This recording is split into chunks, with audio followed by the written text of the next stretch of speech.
We're going from 0 to 60 with Aladdin, so let's get cracking!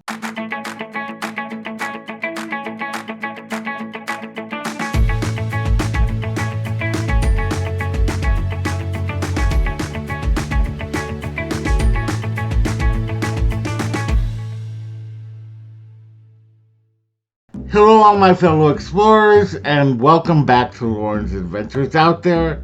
My name is Loren, and I'm with Castles, Capes, and Clones, where we discuss everything in the Disney universe.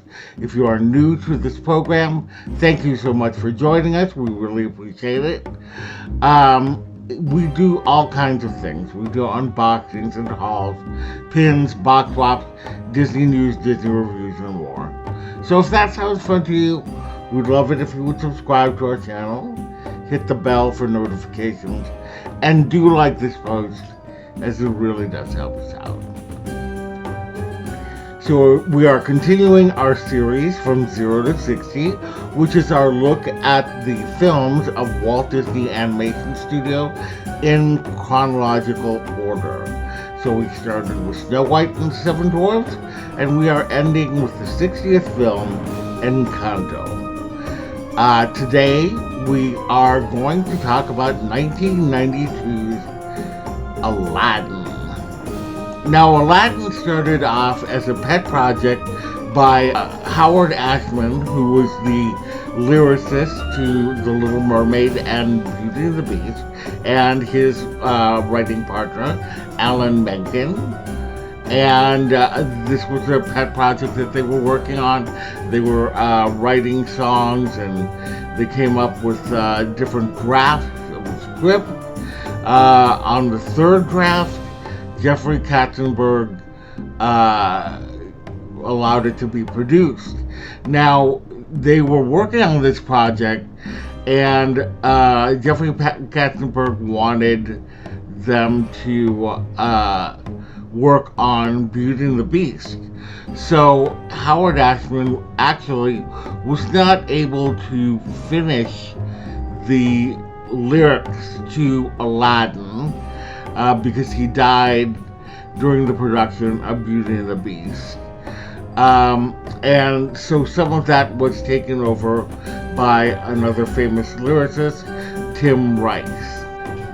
Aladdin tells the story of a young street urchin who falls in love with a princess. He tries to help her out in the market, but then ends up getting captured and is going to be executed. Well, Jafar, who is the vizier in the royal family, he disguises himself and frees Aladdin. And he says that she can have the princess if he goes into the Cave of Wonders, as it requires what it calls a diamond in the rough. Well, it turns out Aladdin is that diamond in the rough. He goes into the cave.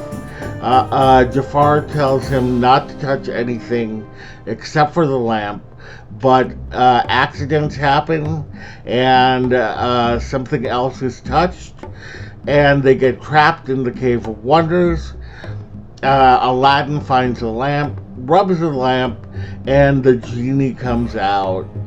The genie then helps them escape the Cave of Wonders, and Aladdin disguises himself as Prince Ali Ababwa, and goes to court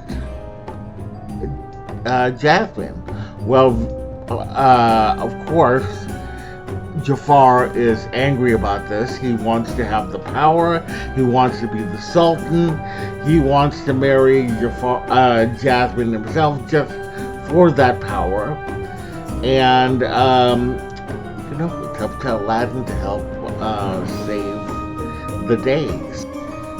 Assigned to the project were Ron Clements and John Musker, who had directed The Little Mermaid.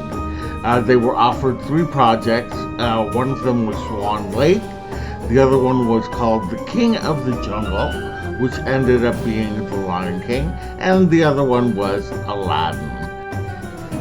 They wrote a script based on what Howard Ashman had written before, and Jeffrey Katzenberg just thought that it did not engage, asked for a lot of rewrites, and said, don't be beholden to the script that Ashman had offered.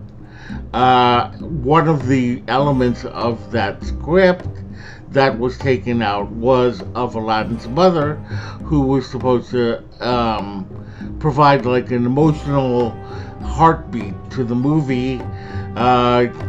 Jeffrey Katzenberg thought he was a zero. There's a song that Ashman wrote called Proud of My Boy, and which I think that she was going to sing, and unfortunately was taken out.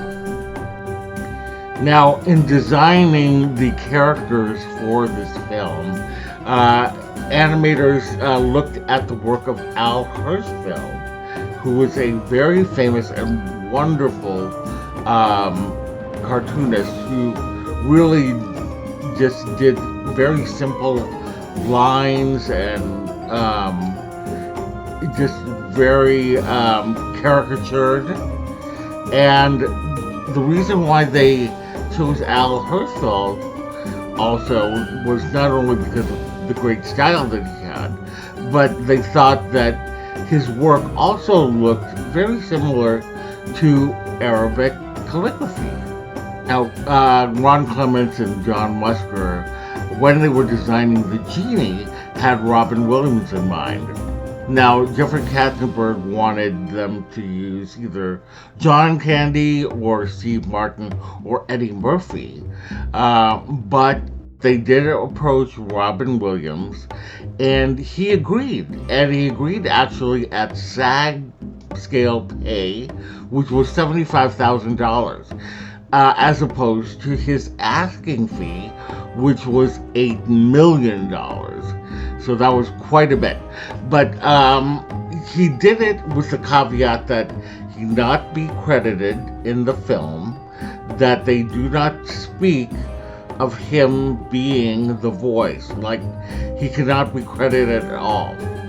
He also asked that his likeness not be used in, or his voice not be used. He also asked that his voice not be used in merchandising and commercials and things like that. Now, that was something that Disney went back on, and they featured him in some of the commercials for, I think, Happy Meal toys, I want to say. But anyway, Robin Williams was not happy about that. They did try to, like, they did try to apologize by offering him a Van Gogh painting that was worth $1 million. And Robin Williams didn't necessarily like the painting. And it took a while. Like, when they did the first sequel, Robin Williams refused to come back. But then after Jeffrey Katzenberg left the studio and went to Joe Roth, they were able to smooth over the relationship with Robin Williams, and he came back for the third sequel. When they recorded Robin Williams' dialogue, they asked him to improvise quite a bit in doing the script, and he just went crazy, and a lot of that is in the film.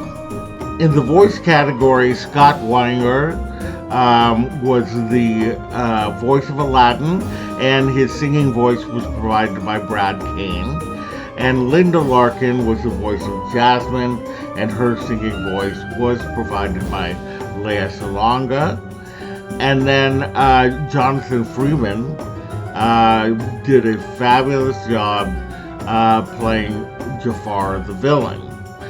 Now, I I have like a love-hate relationship with this movie, simply because this is a movie about people of color, but all of the voices were provided by white actors. And I just feel like they should have made more of an effort, like they did with Pocahontas and Mulan, that were much more culturally appropriate in terms of voice actors. And so, like even in my pin collection, I collect the princesses of color. So Tiana, Mulan, Pocahontas, um, and Moana, and all of these are voiced by actors of color. And I don't collect Jasmine just because I don't think of her as a princess of color, even though technically she is. Anyway, I don't mean to make a big issue of it, but and I do actually like Aladdin, the film. So, but I do just have misgivings about how they cast this film. Aladdin went on to very big critical acclaim.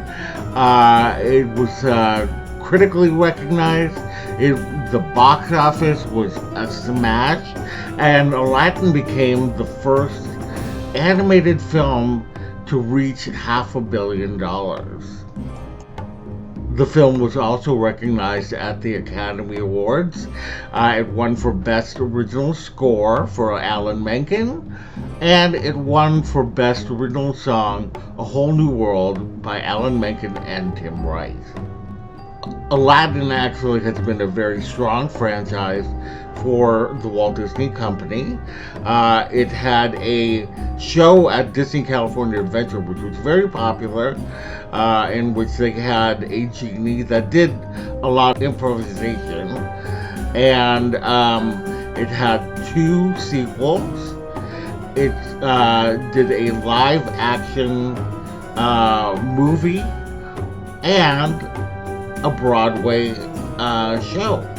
So it's done very well for Disney, and rightfully so, because it is a really good film.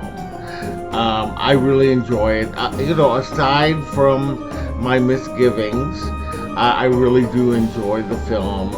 I remember seeing it back in the day and just really loving it. I also think that this film had the best animation since the Silver Age of Disney. With The Little Mermaid and Beauty and the Beast, they were still trying to, I think get their sea legs with animation after the 9 Old Men left and all of that. There's a consistency to Aladdin that those 2 films did not have. So anyway, that is it. What did you think of Aladdin? Do you love it? Do you hate it? Leave that in the comments below. I'd like to know, what do you think of this film? And in the meantime, if you had a good time watching this program, we'd love it if you would subscribe to our channel, hit the bell for notifications. Do you like this post? It really does help us out. Visit us on all of our socials down below, and visit our website at www.castlescapesandclones.com. Thank you so much, and we will see you later. Bye!